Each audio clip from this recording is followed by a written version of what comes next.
देहरादून में flag of कार्यक्रम का आयोजन किया गया, जहां प्रदेश के मुख्यमंत्री पुष्कर सिंह धामी ने शिरकत कर दून से बेंगलुरु के लिए संचालित की जा रही हवाई सेवा का फ्लैग ऑफ किया। इस मौके पर सांसद माला राज्य लक्ष्मी शाह भी मौजूद रही। सीएम ने पहली बार इस सेवा में सफर कर रहे यात्रियों को भी सम्मानित किया। जोड़ रहा है देवभूमि को, वो उड़ान ले पाए और उनकी जो दो बहुत जो पहले गेस्ट है यहाँ पर, तो सीएम धामी फ्लैग ऑफ कार्यक्रम में इस वक्त मौजूद है और सांसद माला राज्य लक्ष्मी शाह भी इस दौरान कार्यक्रम में मौजूद हैं। ऐसे में बेंगलोर के लिए हवाई सेवा की शुरुआत होने जा रही है और इसी के चलते फ्लैग ऑफ कार्यक्रम का आयोजन किया गया, जहां पर पहली इस हवाई यात्रा में बैठ रहे यात्रियों को भी सम्मानित किया जा रहा है। और इसी के चलते सीएम धामी ने फ्लैग ऑफ कार्यक्रम में शिरकत की, जहां पर उनके साथ सांसद माला राज्य लक्ष्मी शाह भी मौजूद रही और इसी दौरान कार्यक्रम में भारी सिक्योरिटी भी तैनात की गई है।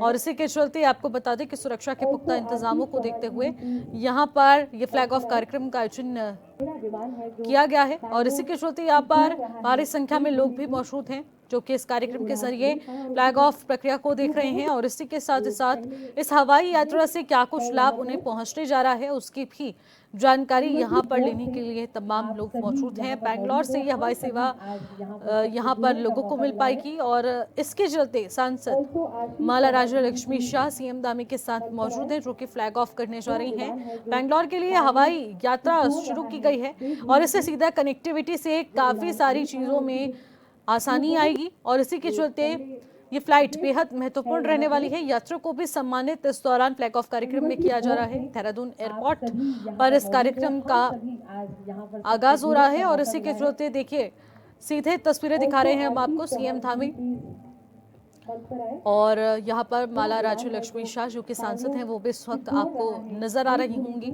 और ये सब फ्लैग ऑफ कार्यक्रम में इस वक्त मौजूद हैं, जो कि बेंगलोर के लिए जो हवाई सेवा है वो जो सुचारू होने जा रही है उसका फ्लैग ऑफ कार्यक्रम है।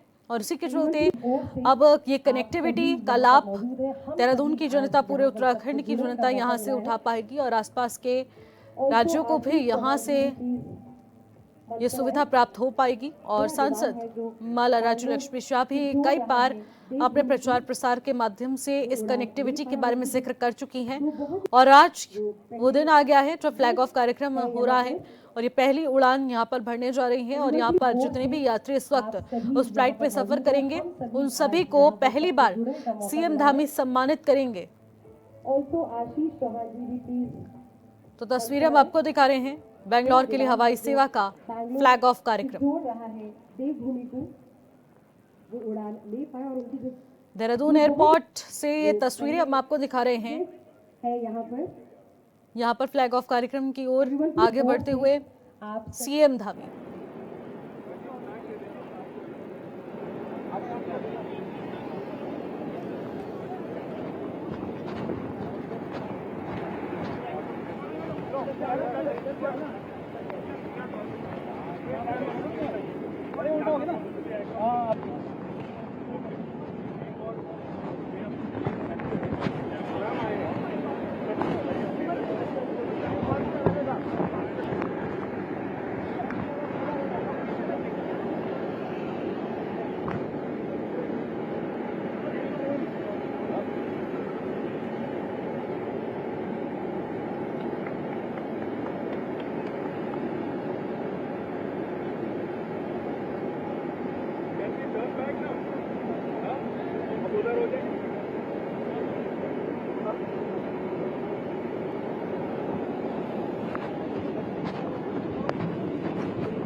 तो तस्वीर हम आपको दिखा रहे हैं सीएम धामी सांसद माला राज्य लक्ष्मी के साथ जो मौजूद हैं वो इस वक्त सीधे बेंगलोर की कनेक्टिविटी को फ्लैग ऑफ करते हुए नजर आ रहे हैं और यानी कि ये बड़ा फ्लैग ऑफ और यात्रियों को भी फिलहाल सम्मानित किया जाएगा। लेकिन कुछ तस्वीरें लगातार जो आप टीवी स्क्रीन के माध्यम से देख पा रहे हैं वो सीधे देहरादून एयरपोर्ट की है, जहां पर इस हवाई सेवा को फ्लैग ऑफ किया गया है, यानी कि सुचारू किया गया है और आज ये पहली फ्लाइट यहाँ पर उड़ान भरने जा रही है और इसी के चलते सीएम धामी फ्लैग ऑफ कार्यक्रम में इस वक्त देहरादून एयरपोर्ट पर मौजूद हैं और उनके साथ यहाँ पर तमाम जनप्रतिनिधि भी मौजूद हैं और देहरादून से सीधे बैंगलोर की कनेक्टिविटी आज से संचालित होने जा रही है, जिसके चलते भारी लाभ यहाँ पर उत्तराखंड की जनता को पहुंचेगा। साथ ही साथ आसपास के पड़ोसी राज्यों को भी इस सुविधा का लाभ उठाने का मौका मिलेगा और इसके चलते ये कनेक्टिविटी बेहद आसान हो जाएगी। बैंगलोर से कनेक्टिविटी यानी कि काफी सारे कार्यों में सरलता देखने को मिलेगी, सुविधा होगी।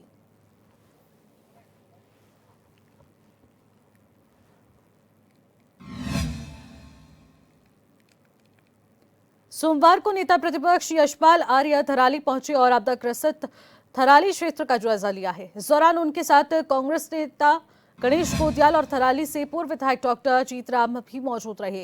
नेता प्रतिपक्ष ने थराली बाजार का पैदल भ्रमण कर आपदा से नुकसान का जायजा लिया और थराली बाजार क्षेत्र में आपदा प्रभावितों से हालचाल जाना।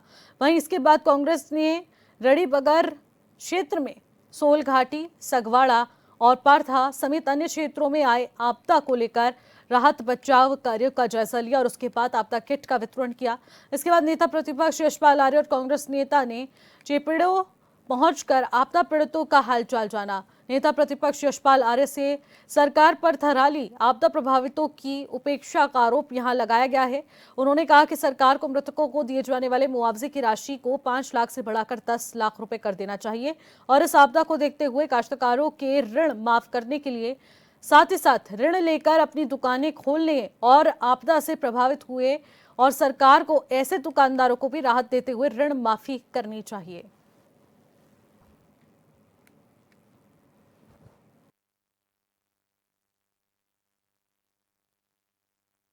चेयरमैन ने बताया कि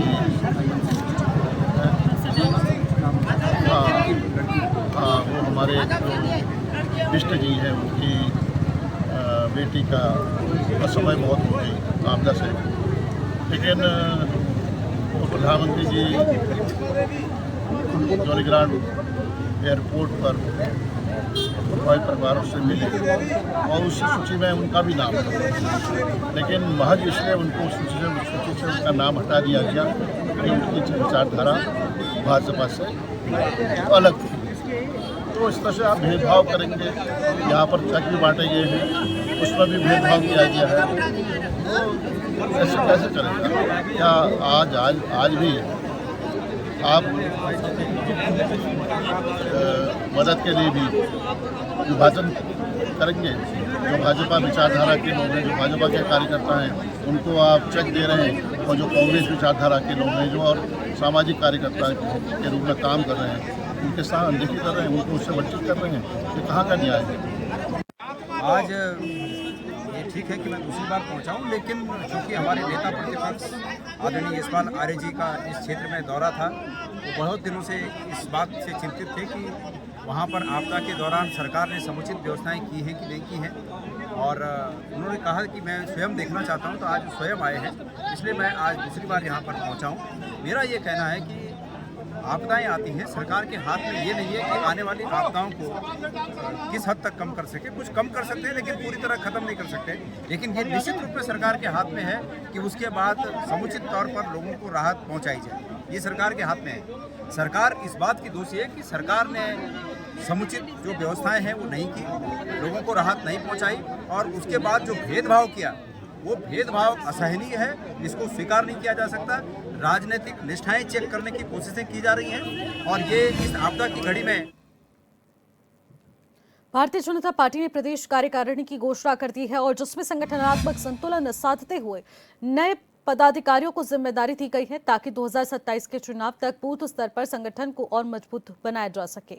नवनियुक्त कार्यकारिणी पर प्रतिक्रिया देते हुए बीजेपी प्रदेश प्रवक्ता हनी पाठक ने कहा कि ये नई टीम निश्चित रूप से 2027 के विधानसभा चुनाव में पार्टी की डायनामाइट टीम साबित होगी। पाठक ने आरोप ये भी लगाया तो साथ ही साथ विपक्ष पर निशाना भी साधा। इसके अलावा पाठक ने आरोग्य मंदिर को लेकर भी कहा कि सीएससी को आरोग्य मंदिर के रूप में विकसित करने की योजना ग्रामीण क्षेत्रों में वरदान साबित होगी, क्योंकि इससे गांव-गांव तक स्वास्थ्य सुविधाएं पहुंचेंगी और लोगों को बड़े स्तर पर लाभ पहुंचेगा।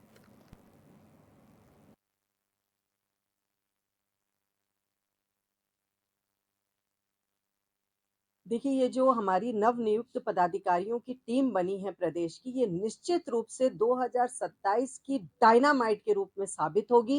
निश्चित रूप से 2027 का जो चुनाव होने वाला है, उसमें हमारे जो पदाधिकारी हैं, उसमें उनकी महत्वपूर्ण भूमिका रहेगी और देवतुल्य जनता का आशीर्वाद रहेगा और ये हमारी डायनामाइट जो टीम है, वो अपना कार्य करेगी सकुशलता से, जिसका परिणाम ये निकल कर आएगा कि 2027 में फिर भाजपा के सिर पर ताज रहेगा।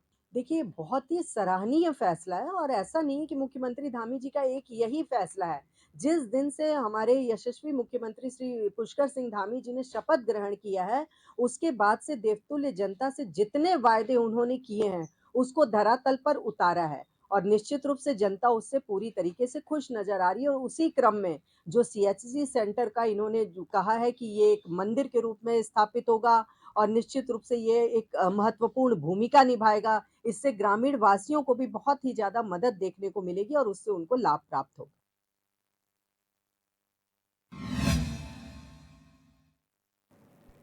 कदरपुर के रहने वाले गुंजन सुखेशरा जोधपुर में भारतीय जनता पार्टी के जिला अध्यक्ष रहे हैं और उन्हें अब सरकार ने एक बड़ी जिम्मेदारी देकर प्रदेश मंत्री पद से नवाज दिया है। आज उनके कार्यालय में बधाई देने वालों का तांता लगा रहा और इस मौके पर बोलते हुए बीजेपी प्रदेश मंत्री गुंजन सिंह ने बताया कि राष्ट्रीय अध्यक्ष जेपी नड्डा और प्रदेश अध्यक्ष और मुख्यमंत्री पुष्कर सिंह धामी ने उन्हें एक बड़ी जिम्मेदारी सौंपी है।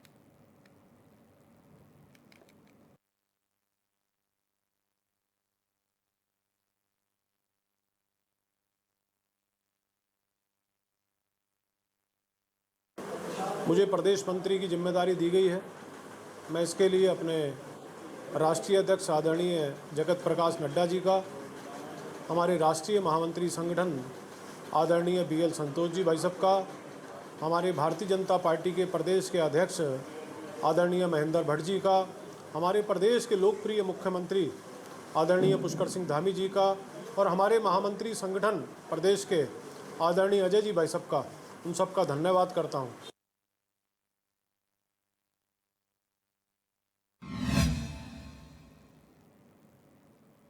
पूर्व कैबिनेट मंत्री स्वामी यतेश्वरानंद को बीजेपी के प्रदेश की टीम में जगह मिल चुकी है। संगठन में स्वामी यतेश्वरानंद का कद बढ़ने पर कार्यकर्ता और स्थानीय लोग स्वामी यतेश्वरानंद को बधाई देने के लिए पहुंचे और हरिद्वार स्थित वेद मंदिर आश्रम में स्वामी को बधाई देने वालों का तांता लगा। नई जिम्मेदारी मिलने से उत्साहित स्वामी यतेश्वरानंद का कहना है कि पार्टी संगठन ने उन्हें जो जिम्मेदारी सौंपी है वह बखूबी उसे निभाएंगे। उन्होंने प्रदेश कार्यकारिणी में शामिल अन्य नेताओं और कार्यकर्ताओं को भी शुभकामनाएं दी।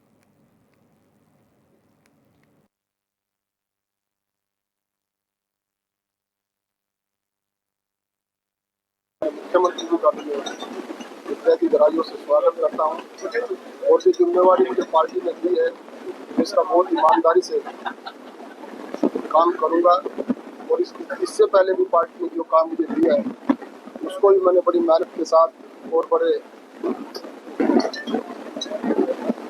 कार्यकर्ताओं को साथ लेकर वो काम करने की पूरी कोशिश की है।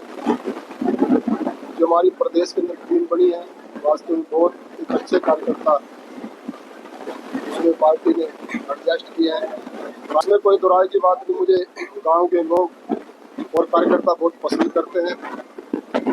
कल जब से सूचना मिली है कार्यकर्ताओं को लगातार रात भी 12 बजे तक फोन आते रहे, सुबह भी कार्यकर्ताओं का तांता यहाँ पर लगा हुआ है। यमुनोत्री विधानसभा से निर्दलीय विधायक संजय टोभाल ने प्रेस क्लब में आयोजित पीसी के बाद HNN संवाददाता योगेश आर्य से खास बातचीत की है। इस दौरान उन्होंने कहा कि सरकार ने उनके क्षेत्र में विकास कार्यों का आश्वासन तो बार बार दिया है, लेकिन जमीनी स्तर पर काम होता नजर नहीं आ रहा है। उन्होंने आरोप लगाया कि सिर्फ इसलिए कि वो निर्दलीय विधायक है और उनके क्षेत्र की उपेक्षा की जा रही है। हमारे साथ बातचीत करने के लिए यमुनोत्री विधानसभा से विधायक संजय टोभाल जी हैं, उनसे बातचीत करेंगे। सर, बहुत बहुत स्वागत आपका चैनल पर। बहुत बहुत धन्यवाद है चैनल का कि आप समय समय पर हमारी और हमारी विधानसभा की बातें उजागर करते हैं। इसके लिए मैं आपका तहे दिल से धन्यवाद करता हूं कि आप जैसे जागरूक लोगों की बदौलत आज थोड़ा न्याय हो पाता है। विधायक जी, अगर मैं बात करूं कि अभी आपने 1 बजे प्रेस कॉन्फ्रेंस की और प्रेस कॉन्फ्रेंस में किस तरह के मुद्दे आपके रहे हैं, किस तरह के सवाल आपने उठाए? देखिए, मेरा सबसे पहला सवाल तो ये है कि जो यमुनोत्री विधानसभा और चार धाम यात्रा की जो अनदेखी की जा रही है, मैं आज बहुत ही विवश होके मैंने ये प्रेस वार्ता करी है। और क्योंकि ये हमारे आस्था का ही सवाल नहीं है, ये हमारी आर्थिकी का भी सवाल है। चार धाम यात्रा हो चाहे यमुनोत्री यात्रा हो, इसको बाधित करने के लिए आपदा ही आपदा नहीं है, ये सरकार का भी एक षड्यंत्र है, जिससे कि स्थानीय स्तर पर यमुनोत्री विधायक यानी कि मेरी छवि खराब हो और लोगों में एक आक्रोश हो, क्योंकि ये आस्था के साथ साथ हमारी आर्थिकी का भी जरिया है। और लोग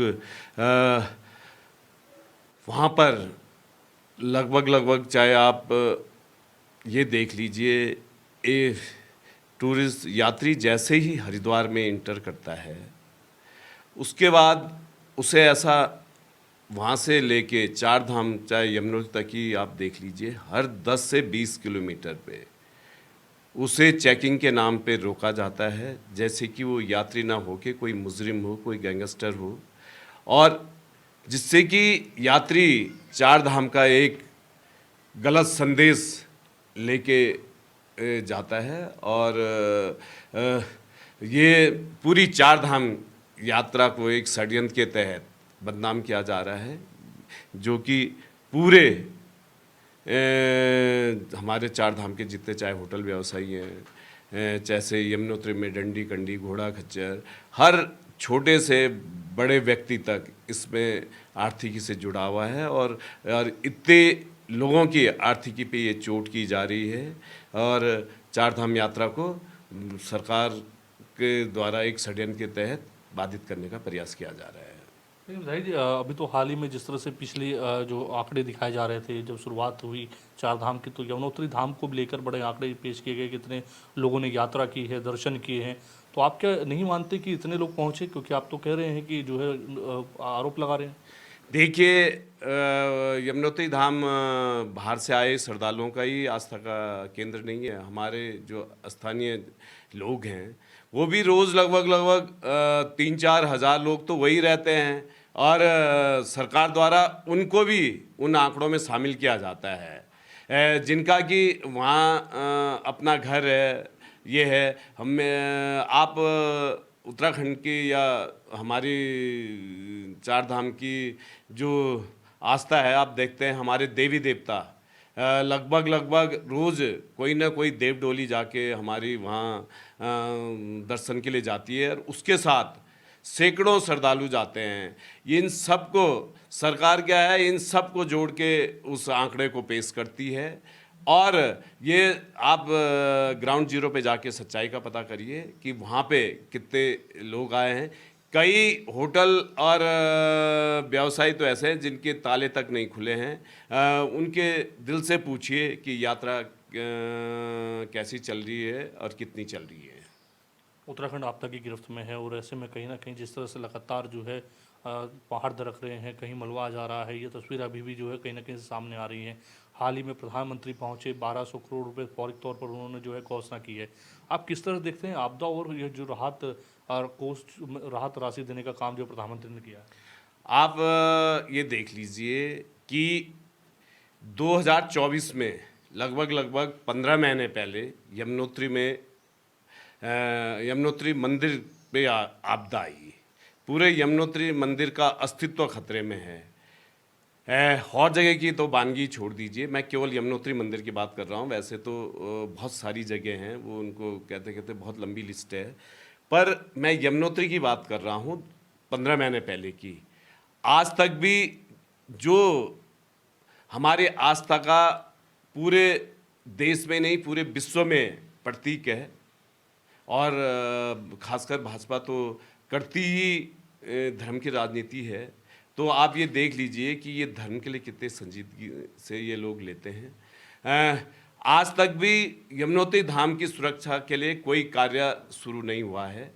बस केवल हम जाते हैं माननीय मुख्यमंत्री जी के पास, वो हर बार बोलते हैं बस विधायक जी हो गया, ये हो गया, टेंडर हो गया। आज तक धरातल पे अगर काम शुरू हुआ है तो बोलिए, कहीं पे भी इसके पीछे भी सरकार की एक साजिश है कि क्योंकि मैं एक निर्दलीय विधायक हूँ और लोगों में एक ये संदेश देना चाहते हैं कि निर्दलीय विधायक कुछ कर नहीं पा रहा है और इसलिए ये एक षड्यंत्र के तहत भाई ठीक है आप हमारे खिलाफ षड्यंत्र करते रहिए, पर उस जो हमारे आस्था का प्रतीक है, जो हमारे धर्म का प्रतीक है, उसकी सुरक्षा के लिए तो उपाय कीजिए।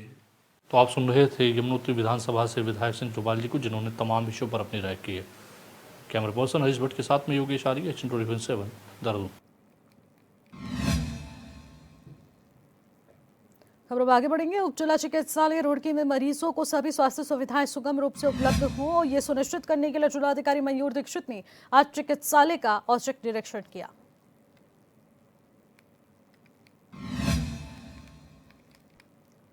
भारतीय किसान यूनियन वेलफेयर एसोसिएशन ने किसानों की आवाज को संसद तक पहुंचाने के लिए बड़ा कदम उठाया है। संगठन ने हरिद्वार से दिल्ली तक पैदल मार्च का बड़ा ऐलान कर दिया है।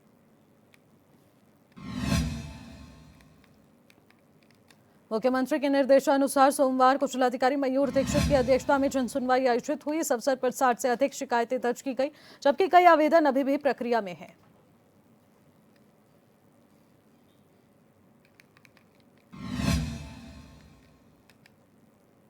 हरिद्वार पुलिस ने एसएसपी प्रमेंद्र सिंह डोभाल की अगुवाई में अंतर राजकीय वाहन चोर गिरोह का पर्दाफाश किया है। पुलिस ने गिरोह के 3 शातिर सदस्यों को गिरफ्तार कर उनके कब्जे से 20 चोरी की मोटरसाइकिल बरामद की है।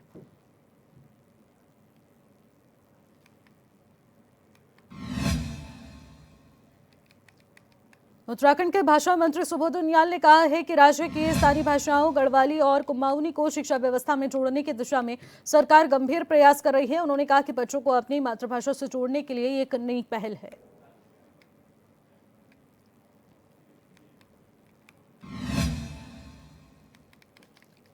अल्मोड़ा टैक्सी मालिक सेवा समिति ने अपनी 3 सूत्रीय मांगों को लेकर आंदोलन की चेतावनी दी है। पीसी के दौरान समिति के अध्यक्ष शैलेंद्र तेलारा ने कहा कि यदि जल्द ही उनकी मांगों को नहीं सुना गया तो वो बड़ा एक्शन लेंगे।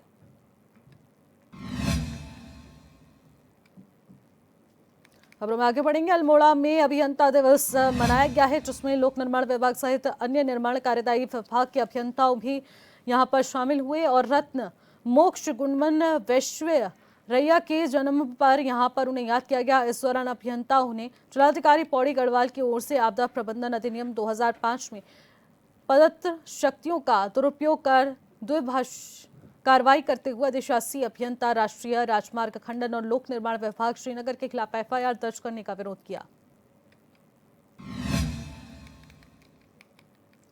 हरिद्वार पुलिस ने सिडकुल इलाके में नकली शैंपू बनाने की फैक्ट्री का भांडाफोड़ किया है। यहां पर नकली शैंपू बनाकर उस पर क्लिनिक प्लस और सनसिल्क जैसे ब्रांड का लेबल चिपकाया जा रहा था। पुलिस ने मौके से 3 लोगों को अरेस्ट किया है।